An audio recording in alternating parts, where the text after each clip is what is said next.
So hello and welcome to everybody. Here we are for round 2, the rabbit holes. We're going to be diving down some rabbit holes here. We've got Tall Tree, Jeremy, and myself, BushWhisperer, Franklin. We're going to be just having a little bit of a proverbial fire chat, and we're going to see how that sort of pans out. And so enjoy the ride. Jeremy is, as you know, a part of the round table. He was a long-standing part of the round table. Unfortunately, he's been very, very busy of late, so he hasn't been able to join us on the round table. But he wakes up very early this morning so that we can do this show for you guys. And Jeremy is a really awesome, grounded, solid thinker, and somebody I've got a lot of respect for. He's a father. He's very physically devoted to his child, which I think is the future. It's an honor to have you here, dear brother. Namaste. And yeah. What's up? Good to be back. Thank you, everyone who listens to what we're going to talk about. So, I had this book upstairs, and I completely forgot what it's called. We'll have to get the title of it later. But basically, it talks about geomancy, and I've been interested in things like ley lines and energetic hotspots, and I think there's definitely been a couple of times in my life where I've locked into energetic currents from the earth and have been able to find places that were energetically charged. And I know that we've talked about places like, what is it, that mountain in India, was it Kailash? Kailash. Yes. Kailash Mountain, which has all sorts of anomalies recorded around it, and is also a site of pilgrimage for spiritual, seekers of all types. And this morning I was reading a chapter from this book, and it alluded to how you could think of the earth as like a body, and there are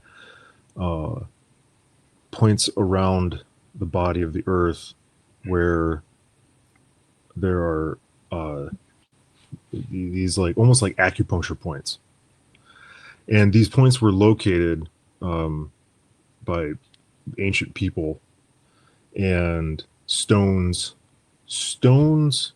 and mounds and structures were in place, built up, embedded into the earth at these points.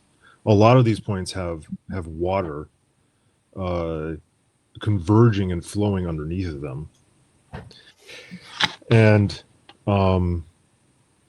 it is almost as if the energy that was already there could be elevated or increased or rotated in a certain way by the shape and composition of the stones, the earthworks, or the structures. And so the question that came to my mind is, and the one that I'll put forward here is how is the earth like a human body, or is the earth like a human body, and what exactly does that mean for our understanding of the planet? That's an interesting question. Is it like a human body? I would say that it's, in some ways it is, because it has a electrical potential, like a human body does.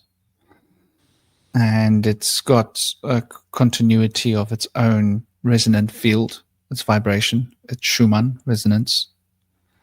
The body is also creating its own proverbial Schumann resonance. It seems to be alive.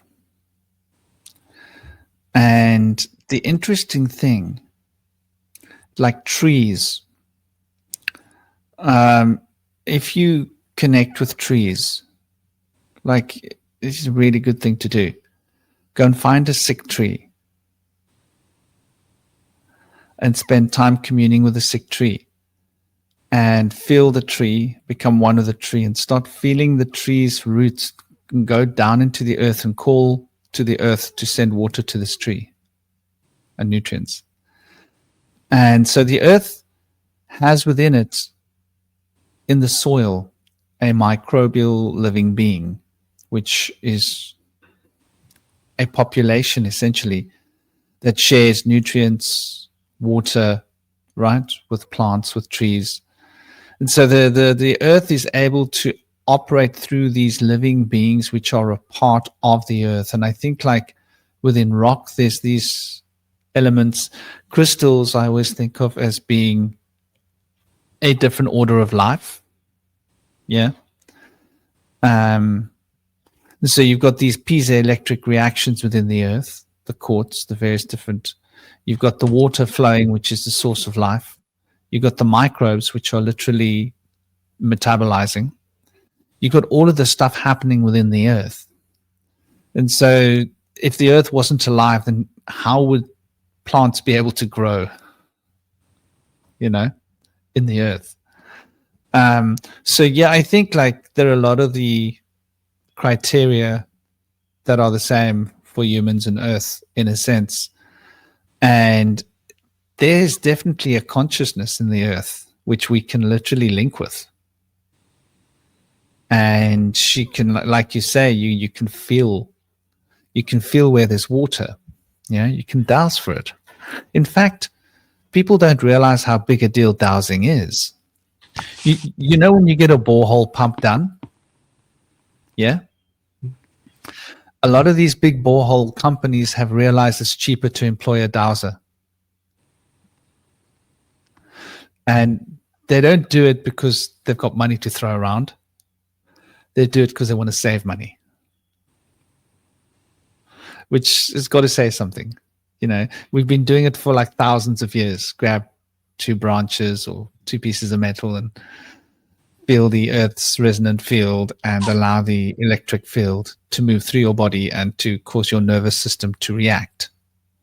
So your nervous system can react to the field of the earth, and the field of the earth is an electronic field in the same way that our nervous system is a field.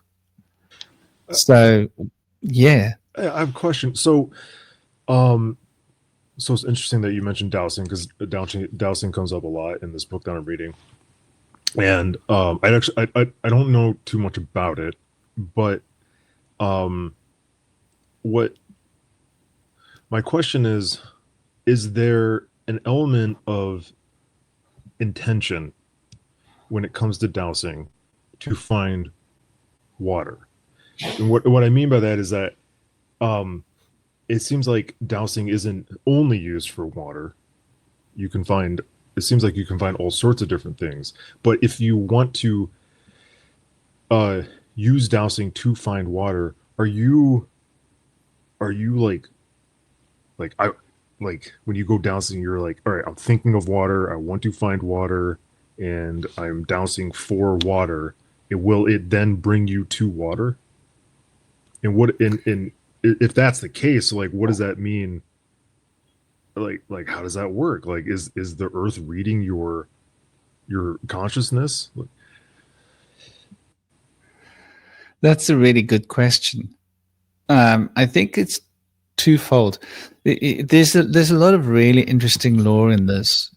So there's forms of kinesiology. And by kinesiology, I don't mean bone manipulators, because technically a kinesiologist is also a bone manipulator. But There are forms of kinesiology which are based upon Taoist Chinese medicine, right? And they extensively use muscle testing. And so the muscle testing in your body is programmable, right?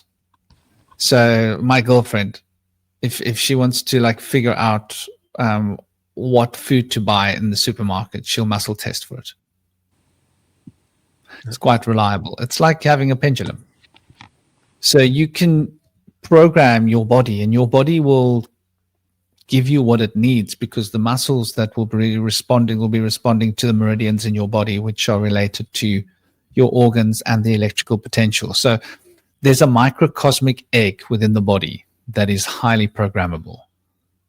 Then there's a macrocosmic egg around the body, right? Which is the world's interaction. And I think that if you don't choose a program, right? If you just pick up 2 rods and walk around, I think you're going to find out where the water is. And if you actually make an intention, your own internal electric field can be reacting to the Earth's electric field as per what your intention is related to within the personal context. So in other words, there's a tool that's made for digging in the sand, right? But you can use this tool for bashing things. You can use this tool for spreading concrete. You can use this tool for smearing plaster on the wall. You can use this tool for picking up dog poo. You can use the spade for so many different purposes, right? But the tool is effectively really designed for digging in the soil. And I think like that's what we're looking at with dowsing. The human intelligence is able to override basic programming. Does that make any sense? Not yet.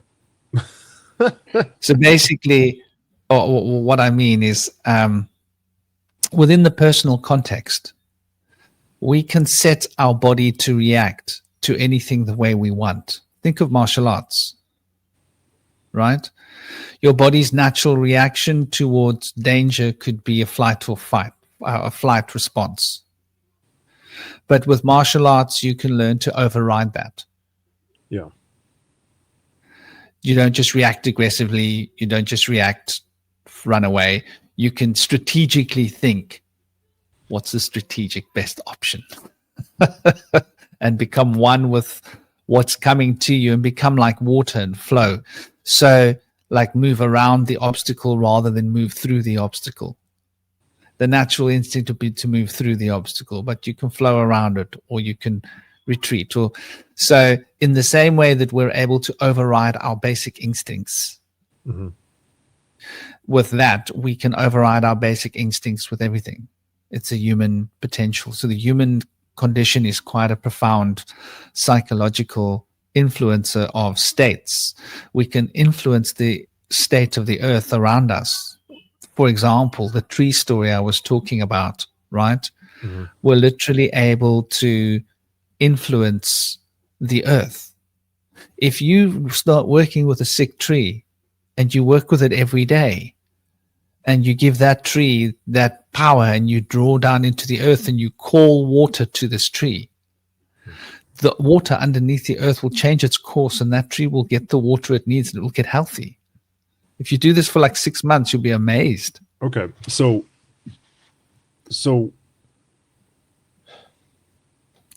that seems very powerful.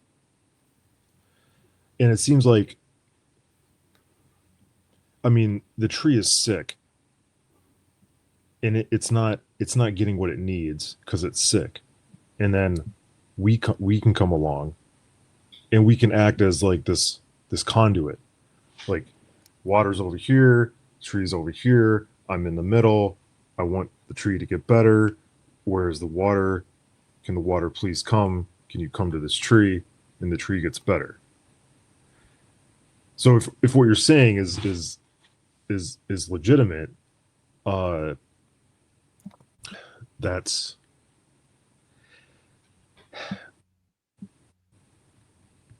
I don't know, it's pretty amazing. And I'm just thinking like at these sacred sites, these stone circles. I mean, you spent a lot of time in Britain. I'm sure you went to some of these places. What is it? Glastonbury? Okay, let me tell you about Britain. Spent a lot of time and a lot of circles. Yeah. Well, hold on. Let me finish my thought here. So yeah, a lot of I'm thinking of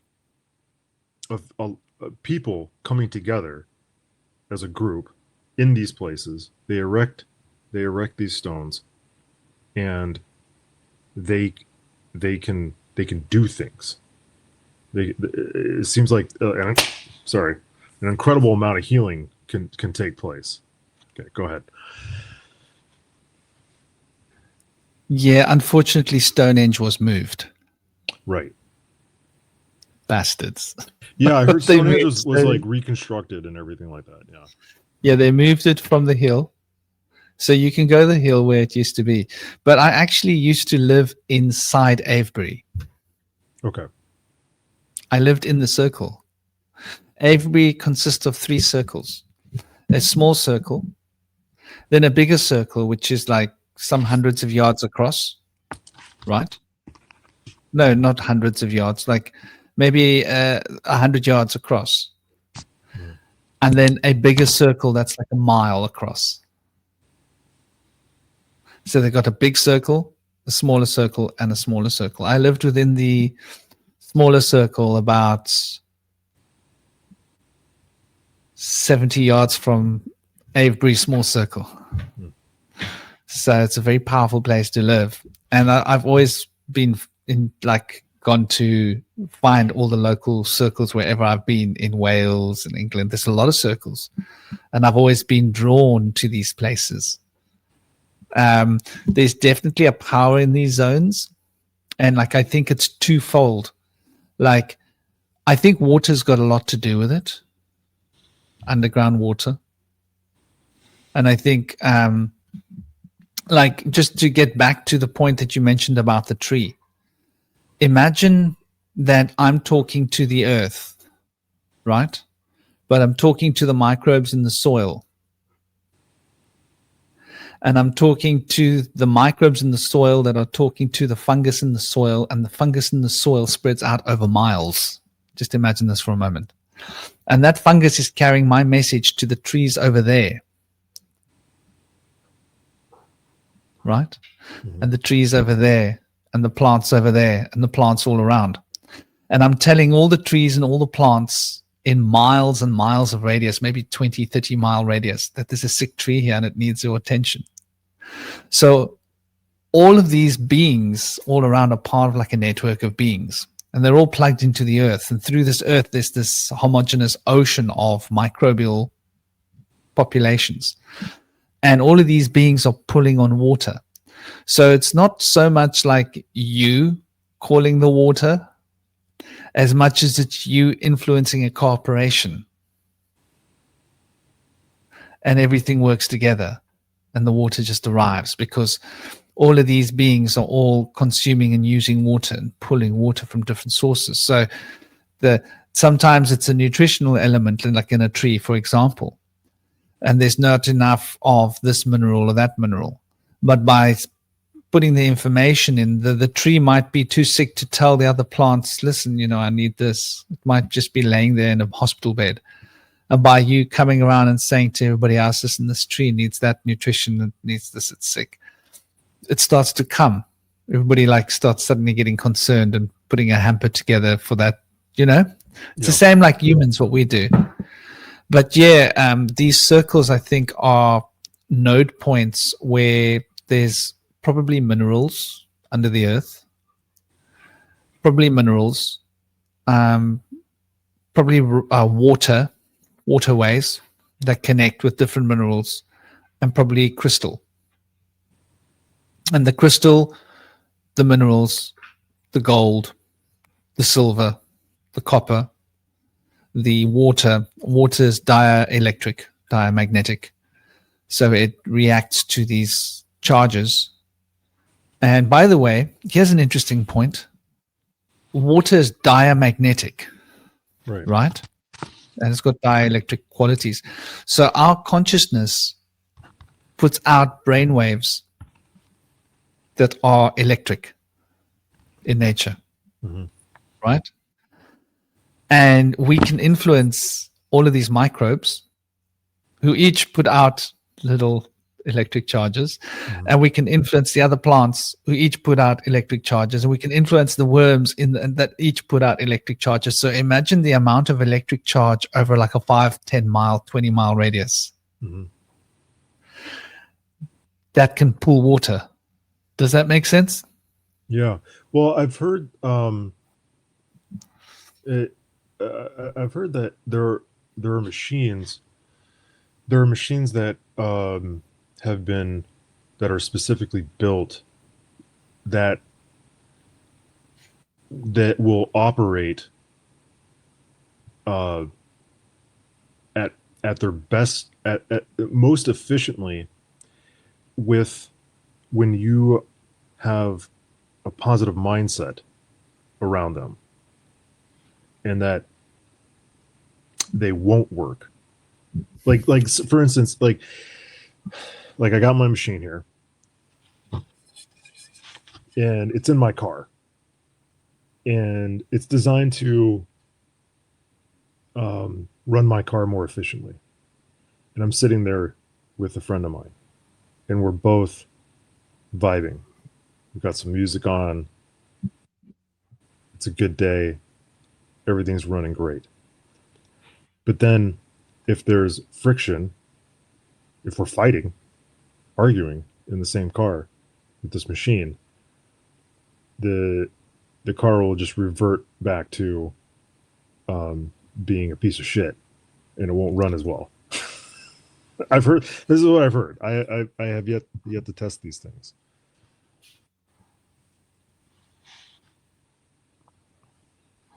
I would say that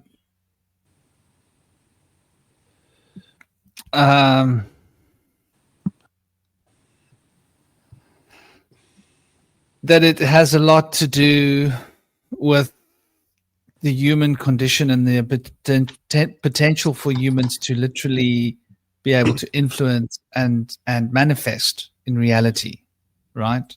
Okay, what does that mean that when you say manifest? Because that's definitely a word that gets thrown around a lot.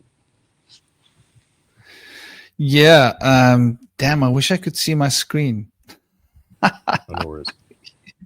Because real quick, you can there we go. Record. You can record and show, like, on graphs on electronic measurement machines, that the brainwave activity in someone's head, and that it makes sense to me that the brain wave, the thoughts you have, the emotional condition that you are in, affect the type of brainwave that is, like, emanating from your head, and it can definitely it affects those around you. Like, you can, if you're awake enough, if you're sensitive enough, if you're self-aware enough, like, you can walk into any place and immediately begin picking up on how people are feeling, not just from the way that their body is talking, through posture and expression, and things that are saying in their the way they're breathing and moving and all that, but, like, you can literally like pick up how they're feeling, like, and this is even where telepathy comes in. Like,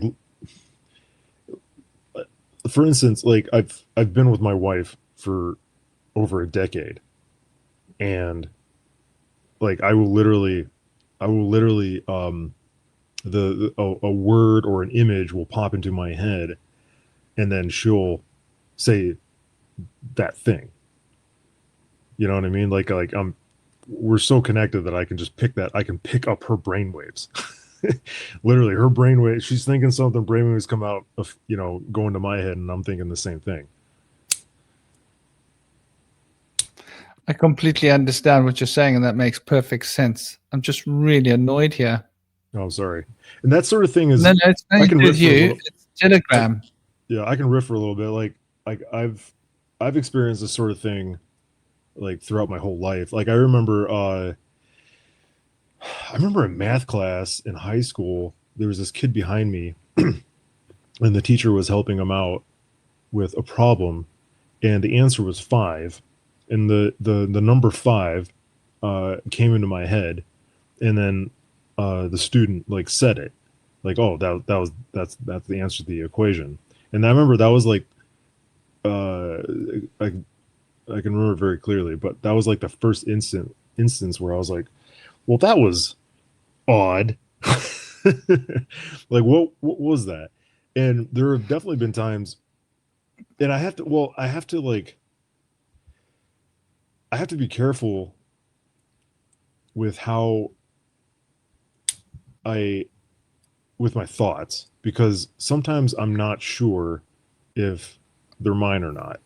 And I hope that doesn't sound schizophrenic, but it's like I have to observe and pay close attention to my thoughts sometimes because I don't know if I'm uh thinking these things or if I'm picking them up from my environment. But here's the book that I was talking about. It's called Needles of Stone by Tom Graves. Oh, come on. Oh, it doesn't want. All right, there we go. Oh, there we go. Needles of Stone by Tom Graves. Let's see here. Takes the reader, I'm going to read the back, takes the reader on an extraordinary journey. Using his skills as a dowser, the author explores the realm of earth mysteries, megaliths, ley lines, barrows, beacon hills, and other ancient features, and puts forward some startling but nonetheless highly plausible ideas. He reveals a view of our world that links past and present, a world that hints at a magical technology linking people in place, a world whose energies could perhaps have been harnessed in the past to improve the quality of life. It is also a plea for us to rediscover the profound connection with place that our ancestors knew, and to begin to heal a relationship with land that has been badly ravaged by the values and assumptions of the modern world. One of these assumptions that I think about a lot is the amount of metal that we are constantly surrounded by. In our houses, in the buildings that we work, in the vehicles that we travel in, the obviously the devices that we have in our pants pockets, or the thing that I'm even talking to you through right now. The power lines, the underground, power lines and things like that. Um, you know, it for thousands and thousands of years before this moment in time, uh, building materials were, pretty much stone and natural materials, wood. I mean, metal is natural. Everything, okay, everything is natural. Anything that you can see and touch that is fabricated or constructed, computers, everything comes from a natural element. So it kind of just it never made sense to me to call something unnatural. But I understand the distinction why people use it. But let's just remember where everything comes from, which is the earth itself.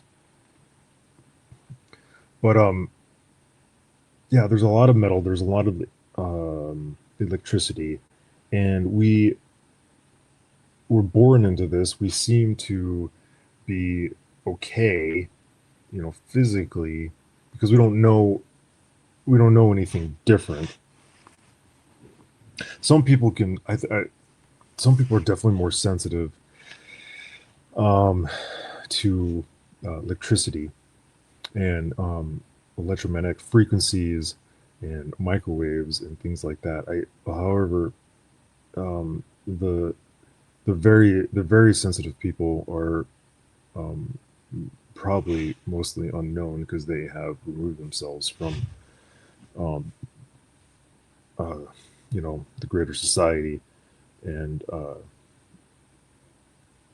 you know their habitats are further out into what we would call nature, and places not a lot of people go to. Which reminds me of this time that anytime that I go into the woods or get away from the power lines, um, just I feel a lot better. I mean, it's one of the reasons I love the desert so much, because I spent a lot of time in my earlier life in the desert and around deserts, because I was in the Marines and I was stationed in this place called 29 Palms, California, which is all desert, and I was when I wasn't doing the Marine stuff, I would go out and by myself and be in the desert, and I was always attracted to that, just because it's just so open and free, and there's really you can really find a sense of calm. Specifically one of the times that that I spent in nature that was particularly rejuvenating was this hunting trip I took with a friend of mine when I lived in central New York. We went up to the mountains, and the name is escaping me right now. Holy crap! Let me find it for you real quick here. As soon as I see it, as soon as I say it, you'll know. No, not the White Mountains. Oh, come on. Well, it's not it's part of the Appalachians. No, that's Maine. There you go. Come on. Come on. Ferris, Blackwind, Fogers, Five Ponds, High Peaks. Well, it's the mountains in northern New York, and I went up there with a friend of mine to go hunting. And the first night I didn't really sleep that well, but the second night I slept like an absolute rock. It was amazing. And then the next day we left to go home because it was going to start snowing and get really cold.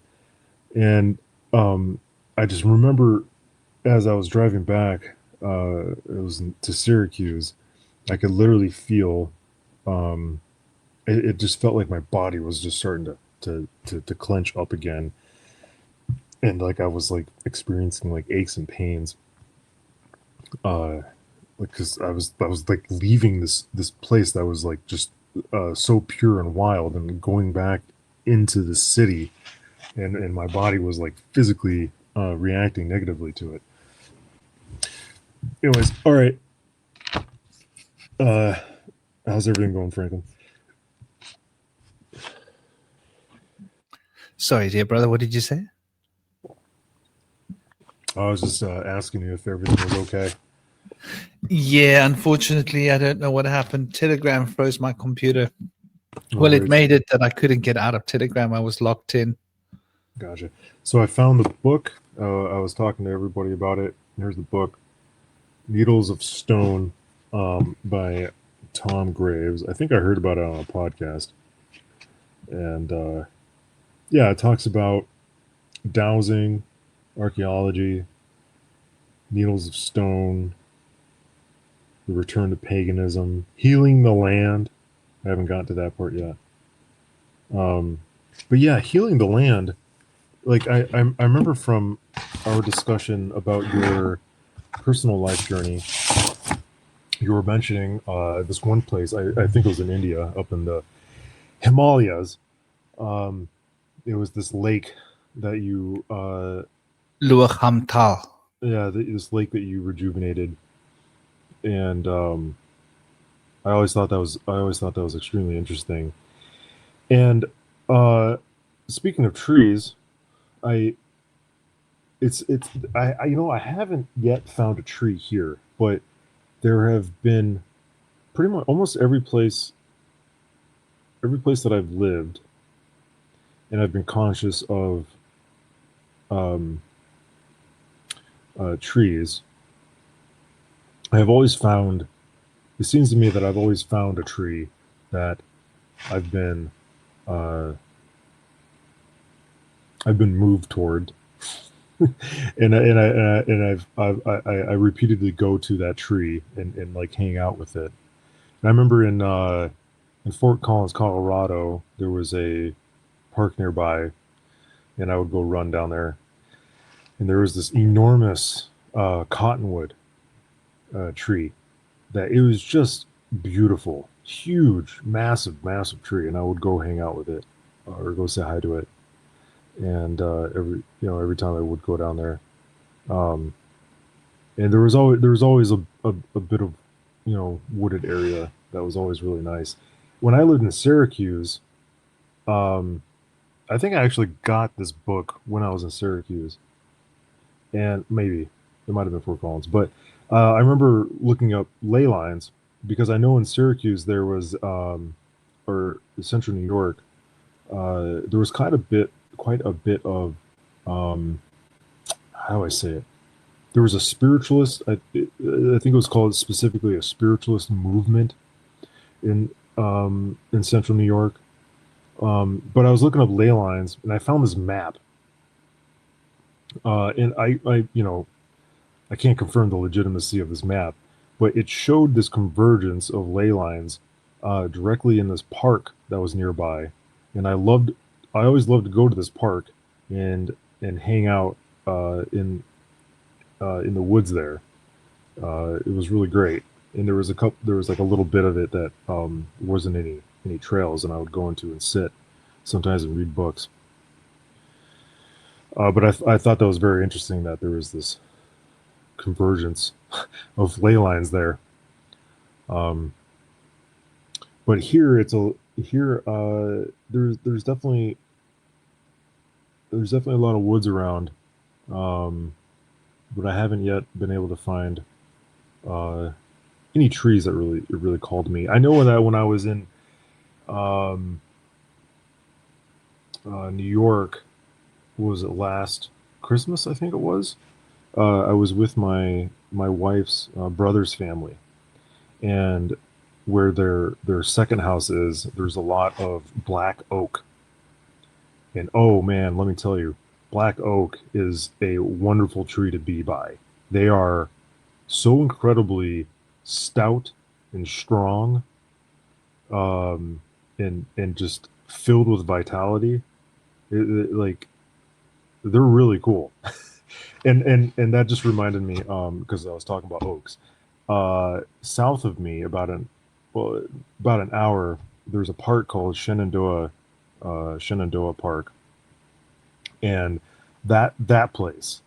So up on top of the ridges there, it's all oak trees, and those oak trees, those oak forests, I really connected with. Absolutely spectacular. And right now it's fall time, so they're all changing color, and so it was like this reddish golden aura up there in the hills. It was really beautiful. But here I can't. There's a ridge like right next to me, but it's all privately owned, so I can't just go walk up there. I stand in my yard and I just look up at the ridge and I yearn to go over there. You know, I used to go to Wales, and you'll be surprised. Like, is it privately owned by people or privately owned by corporations? Oh, well, that's interesting you say that because it's private land owned by people, and there's also an underground AT&T like server farm or something up there. Oh, but what I have found is if you go to people, I used to do this. I used to go to Wales when Yeah. I was in England. I would have my I don't know what you call it, my retreat Mm. that I would take every certain number of months. Like, let's say I was around London, I'd have to go to Wales to get away from London. Yeah. And I just basically take a backpack with a tent, with my like cooking gas stove, whatever I needed, and sleeping bag, and I'd just go. And I'd go and I'd like just wander around in Wales, and then I'd find a nice piece of land, and I'd go and like go into the farmer's house, ring the bell, talk to them and say, listen, I'm just here to enjoy the land. And I really love land. I love nature. Do you mind if I walk through and I see there's like a little piece of a forested land. Do you own that land? Would it be possible for me to pitch a tent there for the night? I won't make a mess. I'll look after the place. And you'd be surprised how like people are like, actually, oh, you just love the land. Like, yeah, I'm here because I love the land. Yeah. People find that idea so novel. You'd be surprised how warm a reception you can get from people. Oh, and sure. I actually very seldomly had people say no. Yeah. Interesting. Yeah, definitely. So go and talk to your neighbors. You never know. Maybe they'll be like, yeah, of course you can walk up there and enjoy it. Yeah. No, yeah, absolutely. Yeah. Yeah. I don't know. I've been, sometimes I scheme on how I can go meet my neighbors. It's a little bit more odd, I suppose, here in America, to just go walking up to people's houses and ask to hang out on their land. You should try England. Yeah. Oh, is it? If you think it's odd in America, you should try England. Like they don't even talk to each other on the train. Yeah. Well, yeah, it's definitely so. Yeah, we got really lucky living here with how friendly the people are, for sure. You know, as opposed to a lot of different places that my wife and I have lived. Here in Virginia, you know, like we've met all our neighbors, pretty much all of our neighbors. They're great. In fact, the guy, one of our neighbors, he's got a bunch of farm animals. We were talking to him the other day and his daughter, because they just got a new puppy, very, very cute puppy, which is a cross between like a border collie and a husky, I think. It's a very unique animal. Super cute. But he was talking to me about slaughtering all his chickens. And I was like, oh, well, I've done that before. Let me know, you know, when you're doing that next spring, and I'll help you out if you give me a couple chickens. And he was like, oh, I'll give you a chicken right now. And he gave me this chicken. Apparently it's a chicken because it looks like a damn turkey. It's so big. So I got it thawing upstairs, and we're gonna cook it in this style where you take a can of Guinness, you know, Guinness beer, and you take the can of Guinness and you kind of open up the top a little bit, and you stick a bunch of herbs in there, and then you set the chicken on top of the can of beer, call it beer butt chicken, and you cook it like that for, you know, a few hours. And oh my god, dude, that the beer like boils, you know, it goes up inside the chicken, and it moistens it from the inside out, and it is amazing chicken. But I remember raising chickens when I was a kid in Michigan, and we, you know, they weren't a special breed of chickens. They were meat chickens, and we didn't feed them anything special. It was just, you know, the chicken feed you get at the store. But it was remarkable because of how good they tasted, as opposed to like buying a chicken or buying chicken from the supermarket. The chickens we raised were just phenomenal. Well, where was I going? Oh yeah. Yeah, the neighbors, the people around here are exceptionally nice, which is great. Yeah, it's quite interesting, you know, like when you talk about getting back to the geomancy. Yeah. So like geomancy, for example, tarot, right? Just as a classic example. This is a form of geomancy. Yeah. Interesting. How's that? Yeah. That's what it's called, geomancy. Okay. Well, can you define real quick? Can you define geomancy? Geomancy, if I were to define it, would be using the earth, right, as a predictive tool. Okay. Or the elements of earth as a predictive tool. So geomancy would be a pendulum. Geomancy would be tarot. Geomancy would be searching for water, with the sticks. Geomancy would be dancing on the sand, barefoot, and observing the way the sand makes you dance. Geomancy would be taking a stick and poking holes in the ground and then counting up the holes and the patterns that you've poked on the hole on the ground and calculating what that means, or looking at the image you're drawing. Another form of geomancy would be, if you remember my BushWhisperer Speaks season 1, I started to cover geomancy, the geomancy of the sea, watching the waves of the ocean and the ripples in the water and the patterns that they make in a stream or a water. That's a form of geomancy. Or reading the clouds, watching how the clouds shape. So what I like doing, one of my favorite things, okay, a couple things. I remember in Montana, when I lived in Montana, there was a particular park that I like to go to a couple times, and it was during the winter time, and I remember being down there. There was a breeze, and there was like a stream, like a river, and next to the river was a bunch of reeds, and I was listening to these reeds. I was listening to the reeds, and I was trying to determine the emotion that I was getting from the reeds, which was very nice.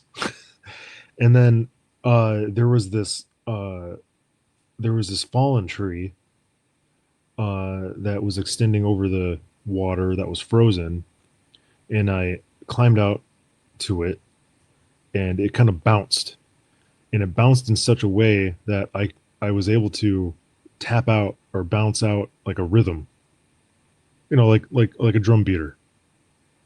What was remarkable was how the branch in my weight, where I could get to a certain point where I could perfectly bounce out this rhythm. It was really cool. Gosh, there was something else that I just forgot. But the oh yeah, okay. So going to like a waterfall or some moving water, and listening to it, and eventually there's like this rhythm that occurs that's very specific to like that particular body of moving water. And if you return to it over and over again, like sometimes it'll change, and it's like, and then again, like it'll impart, at least the way I was what I was interpreting it is that it'll impart an emotion. And a lot of times, and it's interesting because a lot of times that emotion is just like, it like balances you out. And if you lend yourself to, for me at least, to this rhythm, it'll just like clear you out. It's a really wonderful feeling.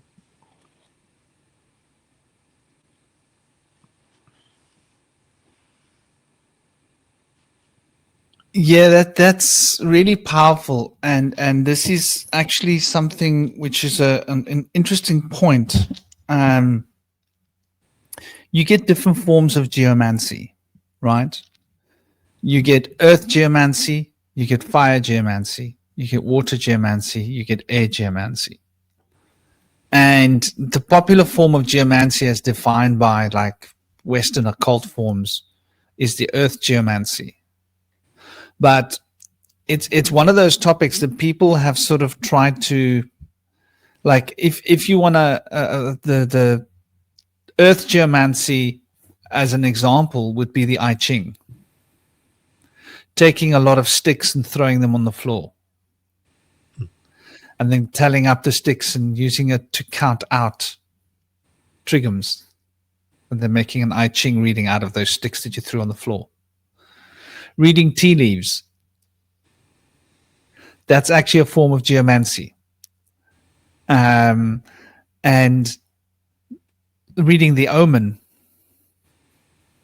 shamanic practice would be to sit in the wilderness, to do with reading the water sound, for example, and just observe nature like a blanket of nature, like a blanket of substance and life and movement, and just look for the idiosyncrasies, or allow yourself to notice the idiosyncrasies and go, that's out of place. That's out of place. That's out of place. How does that and that and that connect? What's the connection between that and that and that being out of place? And then backward engineering that into an understanding of a message, predictive message. I like doing that with rocks. So I like going That's a form of geomancy as well. I like going to rock formations. Like there's this rock formation near me in this park. And it's significant because like there's they actually like built a bench right near this rock formation so you can sit there. And there's actually a very old like 1800s and older like cemetery near it. But I look at there's something very curious about this rock formation. Maybe I'll take some pictures of it sometime, but I can't really figure out how a certain part of it came to like lie, because it's broken off, lie the way it's sitting there, and it's massive. Like this is probably several tons of stone, and I look at it and it just doesn't make any sense.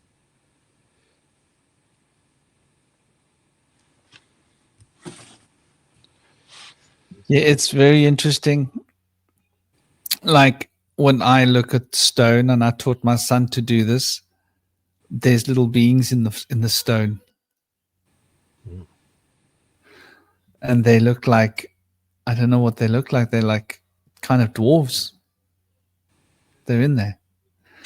And you can actually see them if you like allow yourself to shift your perspective. And with long enough, they can start communicating with you. Yeah. Cool. So like I think like we've got very limited ideas, like you know, when you're looking at it, geomancy, I think of geomancy as being a broad blanket term that involves like, you know, the hydromancy, the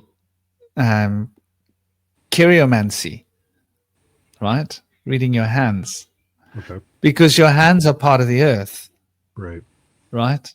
Yeah. So if you're reading the earth while you're reading your hands, what's your hands a part of the earth? Different. So how does tarot work? Well, instead of me throwing the sticks on the floor, right, I allow the current of the earth to flow through my body and to influence my unconscious so that random cards end up in my hands. It's all coming from the earth. And this knowledge has been lost. So people think that tarot is something else. They think of it, this is random. No. And this is like probably a lot to do with like Google AI, and you know the internet has basically try to over categorize things and oversimplify things and put things into like over pigeonholed compartmentalizing, because this is the way the government operates. It's the way they want us to think. They want us to think that it's that or that or that or that or that. They don't want us to recognize the associations between that and that and that and that, to realize it's part of a structure. It's part of a greater, that you're less susceptible to lies. Because when you're looking at the connections, that's like looking at the omen. If people are lying to you, you're going to start to pick up between that and that and that and that. And, you know, the government can lie to people and get away with it, right? But some people, they notice, hold on, there's that and that and that. They don't all add up. A lot of people would be like, no, that's that, that's that, that's that, that's that. But when you start to look at the bigger picture, you start to realize there's more going on here. And that the people that are in their little pigeonholes, they are looking from inside their little petri dish. And they're not aware of the petri dish next to them. Yeah. And I think this is a problem when it comes to these disciplines, because in order to be able to practice geomancy, the most important thing is the current flowing through your body. Right. Whether it's swinging a pendulum, reading tarot, looking at water, reading the omen, it's that universal earth current that is actually driving you, even when you are dowsing for water. Yeah? That dowsing for water. They will tell you that dowsing isn't geomancy, but in old times it was, right? it's they're trying to make it hydromancy, but like, well, at which point does water separate from the earth? Right? Like the earth contains fire, contains water, contains air. Underneath the soil, the air and water and all these elements are mixing to produce crystal and rock. So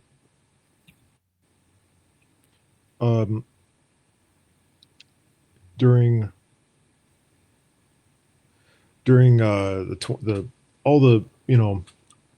all the craziness that was happening in 2020, where a lot of people thought the world was ending, and we're suffering from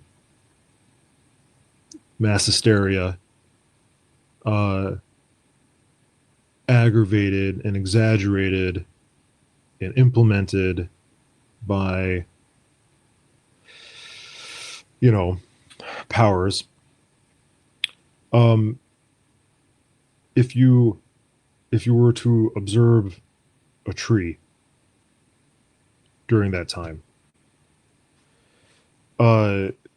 it's most likely that tree didn't change, other than how a tree naturally changes during the seasons.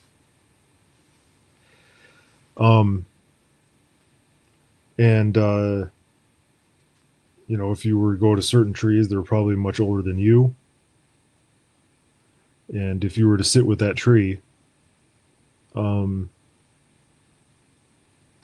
may have been able to weather the storm a bit better.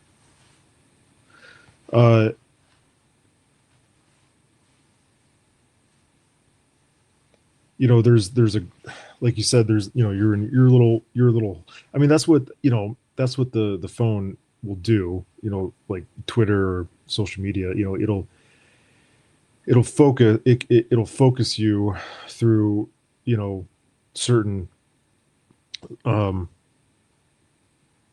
dilations and lenses, but it's very limiting.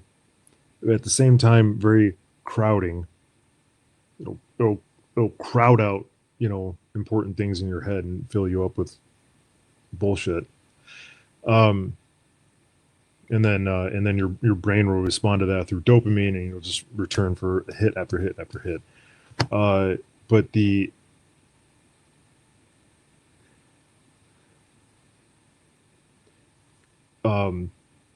the the nature, the woods, the trees, they've been there a lot longer, and they're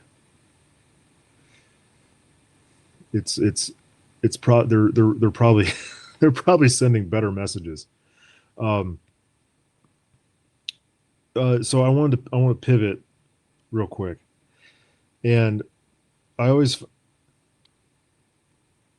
so with your line of work, from what I understand, you can traverse certain layers of experience to do your work.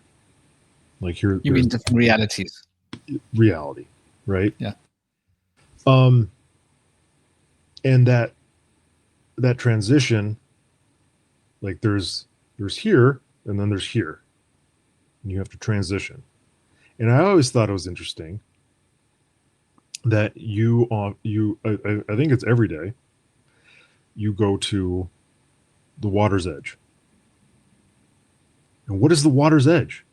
It's a transition zone between land and between water. And so why is that important? What's important about that transition zone that you return to it so often?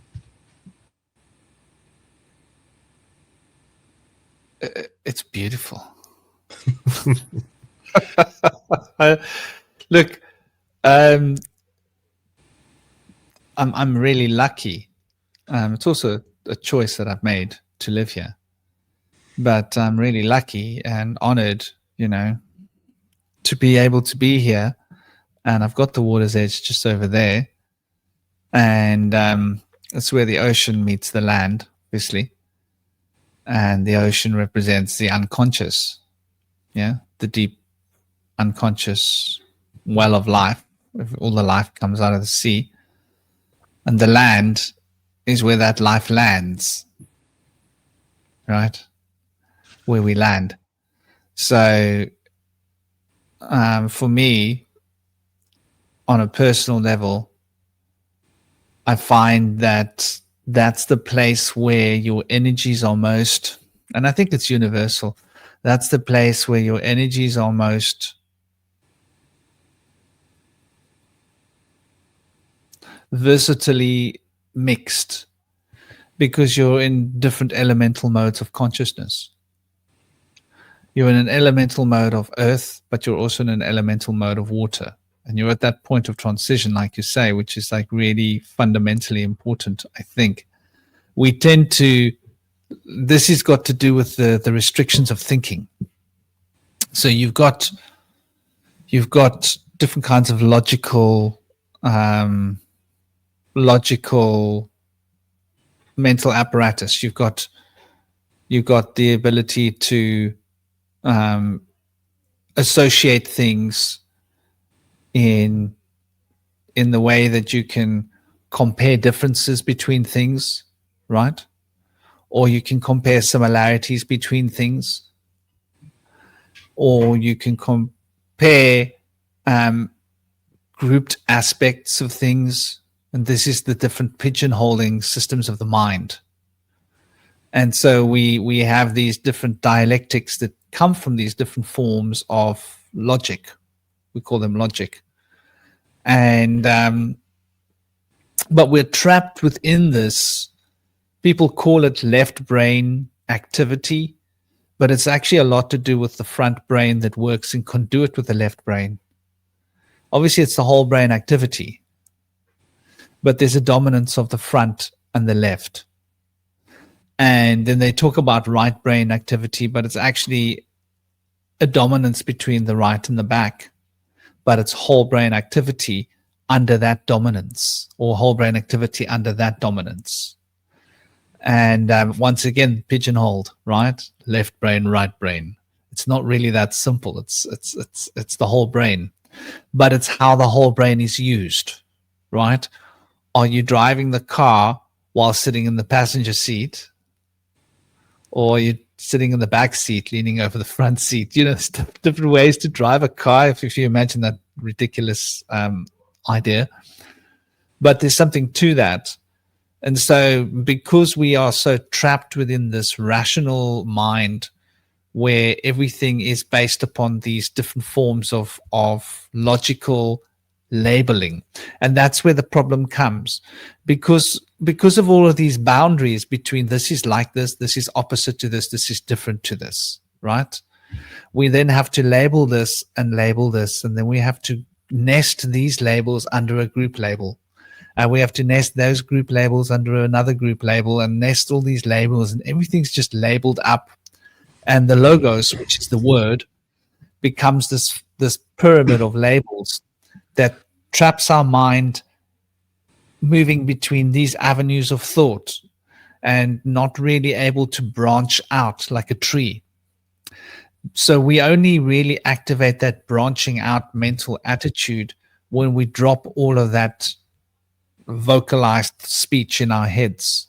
Mm-hmm. And that vocalized speech in our heads is both the blessing of the intellect, but it's also the restriction and the curse of the intellect to prevent us from allowing our intuitive functions to operate more wholesomely. And so when we get to that point of junction where there's a meeting between one thing and another thing, we're unconsciously dropping the label of that's the sea, this is the earth, because I'm here where the earth and the sea are one thing. So I can't now think in terms of I'm in the sea or I'm on the land, or I'm right here, the sea's here, the land's here. And your unconscious is noticing, hold on, the sea is actually mixing with the land. And look, the land's being pulled into the sea. So the sea comes, it takes a bit of land with it. Then some of the sea comes and it sort of seeps in and soaks into the land. And it's like, so which point is the land and the water? No, it's just this broad spectrum of transition, which unconsciously causes the brain to go, okay, so it's not A or B, it's AB.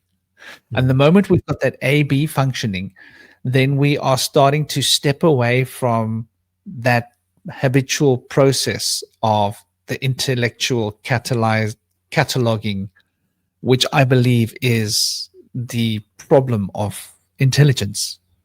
I hope I've been able to articulate that well. Yeah. Well, I was thinking a couple things. I was thinking of you know, being in that zone of water and land, and then having a fire with you. That would be pretty interesting. And then also, like, it always seemed to me that the sound of waves is probably, if not the oldest, it's probably one of the oldest, if not the oldest sound there ever was, next to like the wind blowing, because if it's even remotely true, what is said about, how the earth was created and all of this, then there's definitely been some form of liquid lapping against some sort of land, for billions of years. And it seems to me that when you're near something or in something that is extremely ancient, there's a spiritual stability with it that you can like tap into or meld with, like that, that the tree I was talking about during, the 2020 times. What I'm getting at is that, like,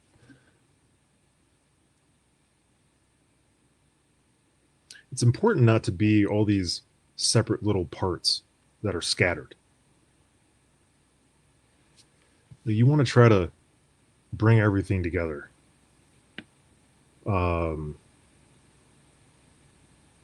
As more of a whole and centered within yourself.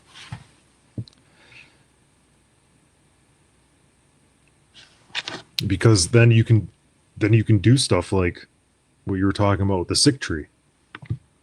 You know, you can help heal things like the healing of land.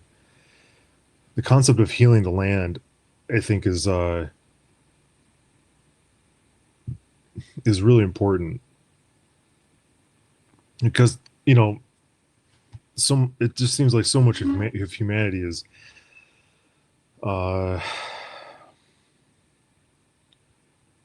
stuck in thinking that it's entirely at the whim of, what do you call it, like I don't know, industry, or these huge sweeping movements of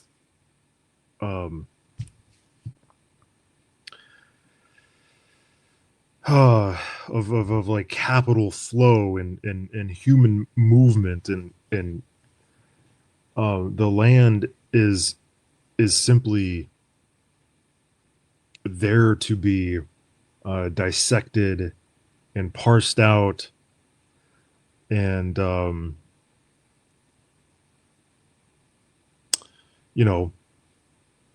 extracted from. When I lived in Fort Collins, there was about a third of my backyard I kept fallow. Like, I didn't cut it. I just let it grow. Because it was so much fun to see what would come up. There was like wild lettuce, and the grass just got incredibly long, and there would be flowers and bugs flying around in there. And I'm sure the neighborhood cats enjoyed, stalking it like they, naturally love to do. But anyways, well, I can hear my little one running around upstairs. We should probably end it. If you got anything else to say. Well, dear brother, it's been a lovely chat, and yeah, man. I was just gonna say, I was just looking at, I was trying to remember the name of. So there's abductive reasoning, deductive reasoning, adductive, inductive reasoning, and all these different forms of reasoning is like starting with specific, or starting with general, moving towards specific, or starting with specific and moving towards general. And different ways of manipulating, but it's all based upon discriminative thinking, to discriminate against this or that, like you say. And so all of our reasoning and our logic is just about separating ourselves from nature and separating ideas from other ideas, where the feminine form of embracing the emotional intelligence is that womb that brings everything back together. I think this is really what all of this, what we're talking about, these ley lines and this process is really about. But I don't want to keep you from your beautiful little sunshine. Well, just real quick to add on to that, I think that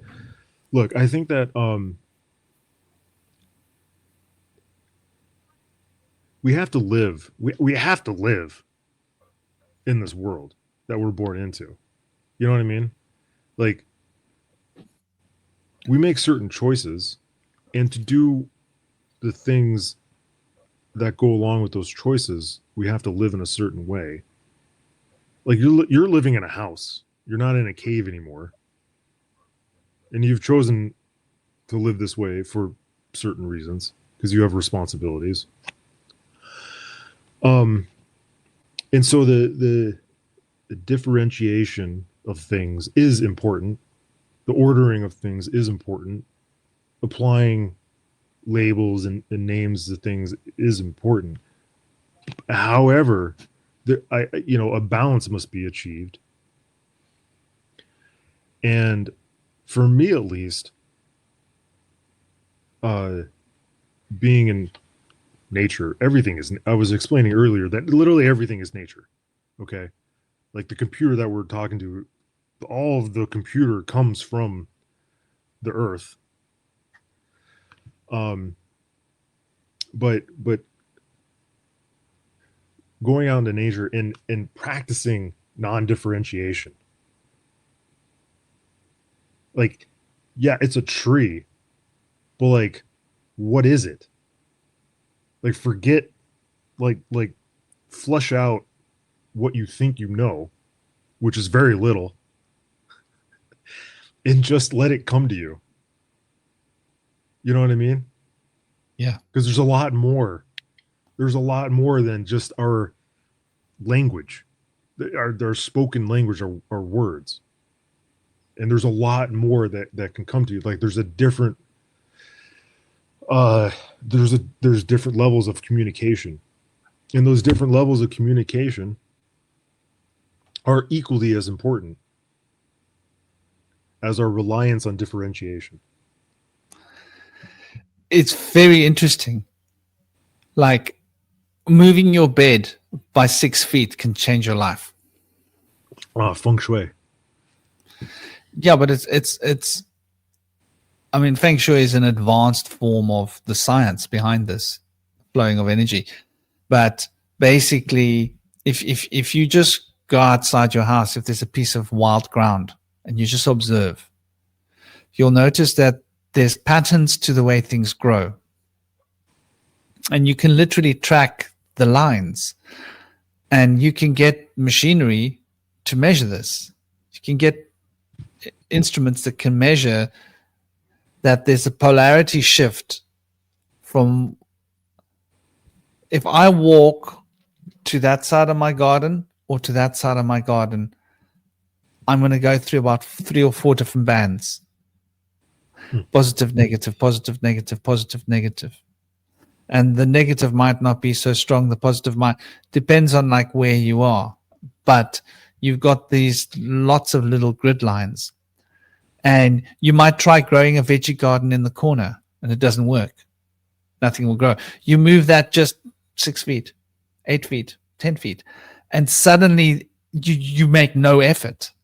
So like, why do some people have green fingers? Because they have geomantic intuition. They intuitively know, I want to plant my veggie garden there. People say, why there? I don't know. I just want to plant it there. Why not there? That's a better place for it logically. If I logically followed my logic and planted it there, it would fail. But because I just randomly want to plant it at that place because I like the look of it there, it's going to thrive. That's why I've got green fingers. So a lot of this has got to do with subverting that logic. Yeah. It's a feeling. There's